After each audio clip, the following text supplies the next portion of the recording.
Good afternoon, everyone. In today's video, I'd like to talk about three different things. The first is review the performance of the stock volatility box, and we'll do so on an aggregate basis. This is where we're looking at all the trades that meet our criteria.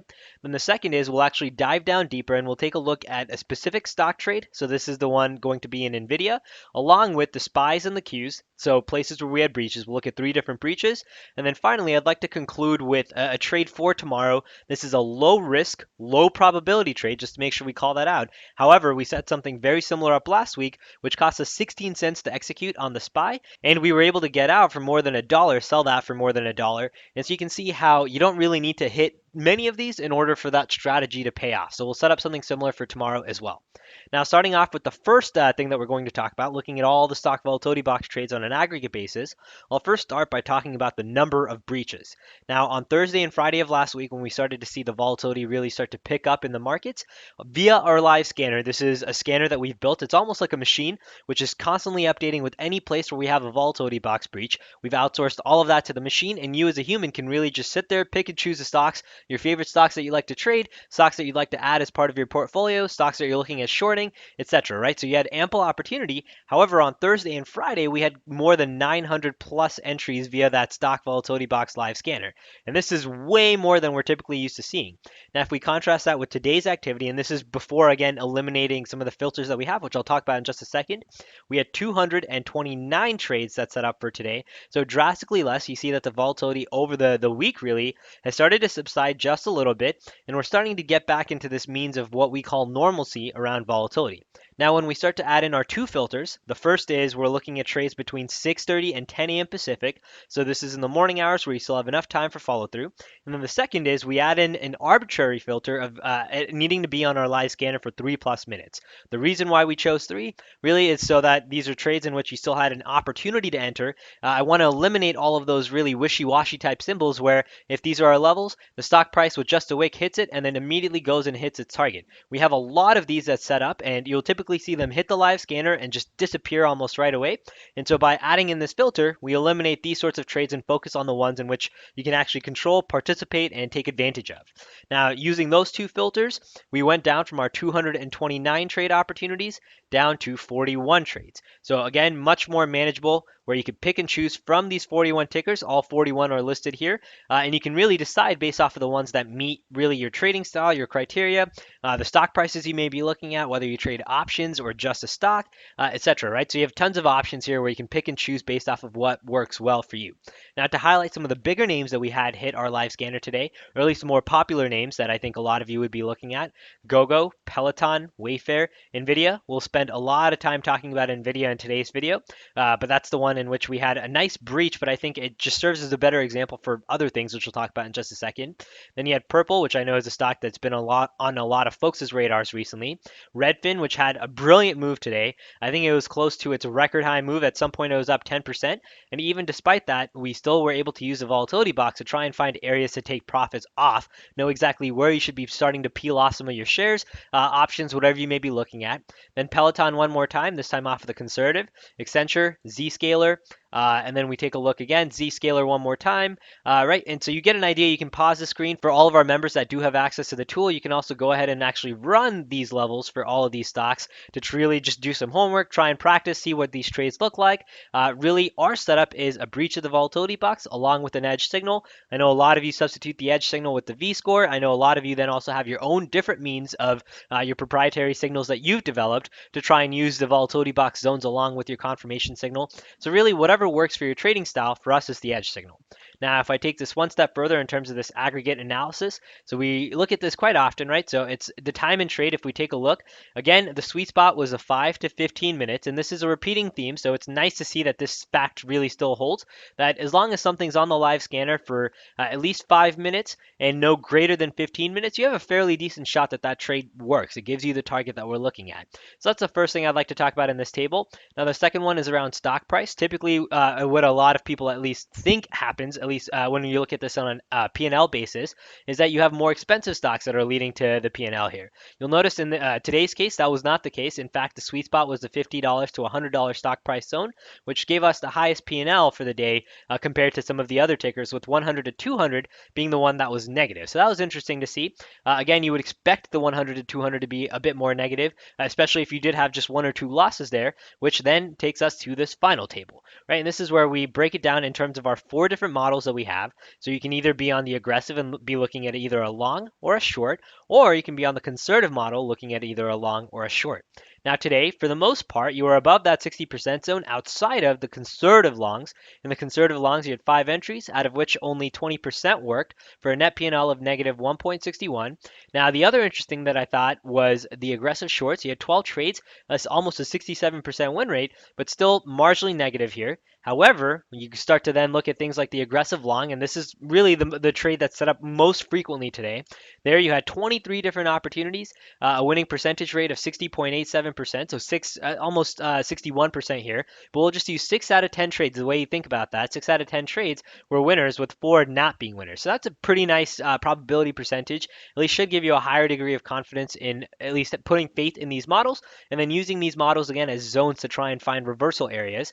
And that led to a net P&L. Again, this is on a one share basis to try and keep things fair, of positive $4.60. So as long as this number is above zero, that's what we like to see. If we're now above $1, and in this case above $4, that's something that I think is just a really nice day of trading. And then finally, we had just one conservative short opportunity, so not a lot of data points here. That one trade worked, positive 18 cents. Again, nothing to write home about, but it was nice to see that this model, while we only did have one breach, still did end up working. Now let's dive a little bit deeper into the stock charts now. I want to focus on NVIDIA, I want to focus on SPY, and then I want to focus on the Qs. And you'll see exactly why those three stocks in just a minute. So let's start with NVTA first here. And NVTA hit our live scanner first when we had a breach of our volatility box zones right here. And so at this point, it hits our live scanner. This is when we know that, hey, there's a reason why you should be paying to NVIDIA. Now, there's a few different ways that you can use this information. The first is if you already own shares of NVTA, and this is, again, where your horizon is you're looking to get out. You may think that the downfall is coming, and you're looking at smart areas at trying to really minimize the amount of money that you leave on the table. That's where you can use this as the first zone in which you start to peel off shares. This is our target line. The target line ends up becoming the first place in which price action breaches our zone. The second level is the beginning of the clouds. This is typically where we're looking at now starting to formulate our short. And then finally, you have the third level, which is the outer edge of the clouds. And this is via the aggressive. And then similarly, if we do break even outside of the aggressive, you then have the conservative clouds for your next batch of targets. So all this to say, you're able to adapt to the volatility as it changes. Now, the reason why I thought NVIDIA was particularly interesting is if I come back to a daily chart here first, the thing that I'd like to highlight, and let me actually go ahead and hide each of our volatility box studies here. So I'll hide and click not show study. And so this keeps our charts nice and clean. If you take the swing high to the swing low, this is the February swing high, February swing low, and you draw the extensions, you'll see that we've really been hovering around this 1272 extension. This isn't the first time we've talked about it. I know a lot of you have been looking at it, and this is really, if you think about it, it's a line in the sand that starts to become really interesting, right? And a lot of people would be expecting from the 1272 extension for price action to start to move in the opposite direction. Now in the case of NVTA, this was the 1, 2, and really the third time that we were breaching it. And so for all intents and purposes, you would expect that you would break at least a little bit outside of the 1272, especially if you didn't know the context of the volatility going on in the larger marketplace, where you then start to expect that we're going to be making our move towards the 1618 as the next potential extension zone, which takes you to 40.72. Now, if we take that same 1272 extension level, a place where we typically expect price action to have some sort of reaction, come down to our 1 minute chart here, you'll notice that that didn't really do a good job of giving you any sort of place where price action is going to pause, right? Instead, the 1272 gave you that first notion that, hey, at this point, you expect something to start to happen. However, using our stock volatility box levels, which if I now come in and we'll unhide these studies so you can see that, so I'll hit show study. And it's just the aggressive that we're looking at, so we'll keep our charts clean for the time being. Then you'll notice that it wasn't the 1272, but instead the volatility box gave you a much better zone to try and play this fade, where the 1272 ended up giving you that nice second target, right? So to really paint what the actual trade looks like, the setup is once we get a breach of our volatility box, we're looking for an edge edge signal on the 1 minute chart that came right here. It's hiding behind that high bubble. Once that happens, we're waiting for an entry at the clouds or better, which in this case, you had an opportunity to enter in this little pickback move up higher. Then our first target is this gray target line. That's one. Now, if you use the 1272 as your next place, almost acting as a magnet, you're just trying to find these levels in which you're expecting price action to go to. You'll notice that NVTA went to the 1272, then hovered around here for quite a bit before then trying to make a move up higher, failing at this point, and then we had the sell-off into not only NVTA but also the larger markets, which we'll talk about in just a second, where we then went all the way down, hitting our stretch target. This is the second target. Usually we don't hit this, but in today's case, you'll see that NVTA hit not only the first dash line, but also the second dash line, where it fell just a little bit short of triggering you into even a long trade, where if this did trigger, then again, you'd be looking for something very similar, right? This is the first target, again, looking for a move right back to the 1272 extension, and I expect the same 1272 extension to still be in play tomorrow as well. That's why we're talking about NVIDIA today. So you do have an opportunity to still take advantage of this move if it does repeat itself tomorrow. Now, to give you an idea of what that looks like on a percentage basis, the first target, fairly nominal, right? Especially if you see the entire price action, but that still in itself was close to 1%, 1.03% to our first target. Now, all the way down to the fib level, that was 3.66%. And if we go all the way down to our stretch number 2 target, you'll see that that was upwards of 6.4%. And so you can very quickly see how the volatility box levels can give you a place along with Fibonacci to try and not only have smarter targets, but smarter entry zones and places in which if you are already long the stock, you know exactly where you're looking to try and take off your share so you're not leaving money on the table and needing to deal with consistent heat. Now, again, for those of you that have NVIDIA as part of your longer term portfolio, this is where you're either looking at trying to hedge it, right? A one option that I've talked about, which I think is kind of clever, is the idea of using calls and selling calls once you start to hit these zones.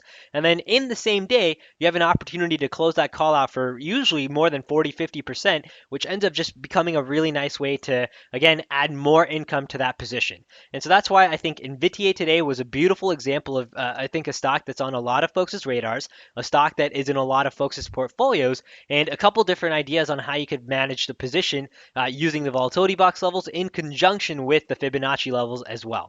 Now, if we move on to the next stock or ETF that we'll talk about, that's the SPY. Now, in the case of the SPY here, you'll see that we had the SPY hit our volatility box zones towards the end of the day.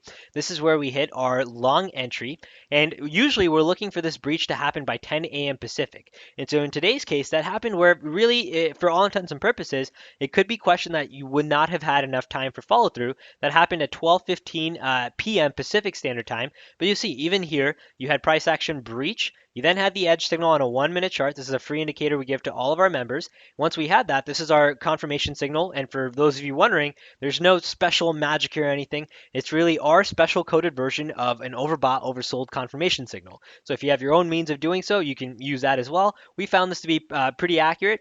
And now if you use that as the point of entry, we then still ended up hitting that first target despite being in that 12:15 zone. And this was that mini little rally we saw into the close before then, again, a puke down lower, right back to the volatility box level. Again, another bounce. This time we didn't hit the target line, but you'll still see it was these levels that give you a nice place where you expect price action to start to reverse. Now, if we contrast this with the Qs, you'll see that in the case of the Qs, we had price action breach our volatility box edges. We then got the edge signal. This was the fill. You had a much better place to enter than the clouds. And so I know a lot of you still look at using this and using the beginning of the clouds to try and get out. But our first target is this gray target line. That's usually what I think in terms of being consistent works pretty well. And so using that, instead of getting a move to the target, we saw that we instead ended up going outside of the clouds. This is where, again, options gives you the ability to manage this just a little bit better. You have a little bit more flexibility compared to just using the raw ETF where the stop is right outside of the volatility box clouds. But in this case, in the case of the Qs, no denying this was a stop. Now, to go back to the SPY here, I'll conclude on this note, which is the last point that I talked about. The fact that we bounced into our clouds and bounced up from here, along with if I come to our daily chart here, and let's actually get rid of the volatility box now, just so we can talk about that final trade, you'll see that we pulled back into what is our final Fibonacci zone, and we've really just been chopping around here in this cluster. cluster. The other trades that we set up with the Fibonacci already broke most of their levels. It's just a SPY and the DIA that's still holding intact, right? DIA still have this cluster down below. But if we do in the SPY end up breaking outside of this zone tomorrow, then that to me is my cue that, hey, I expect a deeper pullback here where I would almost be interested in looking or trying to set up some puts. Now to conclude with that trade in the SPY, so given that we bounced into our volatility box zones, we had a bounce from here, and if we come back to our daily time frame chart, I've hidden the volatility boxes now so the charts are a little bit cleaner. You'll see that we've just been chopping around this zone right here, our Fibonacci zone, where if we do hold this level, then I imagine that you have some fairly nice risk to reward opportunities here. So the place that I was targeting is the 382 extension, that's 342. You come into the options chain, you take a look at the options for tomorrow. The 342s currently are going for 16 to 18 cents. We set something up very similar last week. Now, I personally like to have multi-leg positions. I know when it's 16 to 18 cents, a lot of you are thinking, hey, that's fine. You're willing to risk that premium. However, if you came in and you sold the 343s against that, you get back a good 11 to 13 cents based on what you can get filled at of the 16 cents, where this starts to become a really interesting trade where you're only risking 5 cents to try and make 95 cents or $95, $5, $95, as long as you go above this 342 zone, which while currently it seems like it's a good distance away, all we're looking for is momentum in that direction where this position starts to become profitable and you take it off before the day ends. That's key, right? You don't want to try and wait till the end of expiration, but say in the morning you have a nice little rally, you have some plus 1,000 tick readings, gives you a nice burst of momentum up higher, you're starting to clear, say, 339, 340, you'll see that this position goes from 5 cents and it ends up becoming worth a lot more. Usually something more like in this case, something like 50, 60 cents, right? You're not looking for the full 95, but that still gives you an opportunity to at least get a good chunk of your profits and in a way that's really a very low risk manner. Now, one other idea, just for those of you that are thinking about this trade, is if you do set that up and in the morning you start to actually make a move down lower and you tag 332, that should give you an opportunity to be able to buy back the 343s for either close to nothing, right? A penny or two, usually maybe even 3 pennies. But that's where you can then close that out, really have paid for the other position, collected that premium, and then see if you get any sort of rally into the day where the spread is really not hurting you. In fact, you've already used the short side of the spread, you've bought that out, you've collected all that credit, and now you're just really riding the call to see whether or not you get this move up higher. So I think those are some interesting trades for tomorrow. Good luck trading. If you have any questions, feel free to email us, and otherwise we'll see you in the next update. Take care, everyone.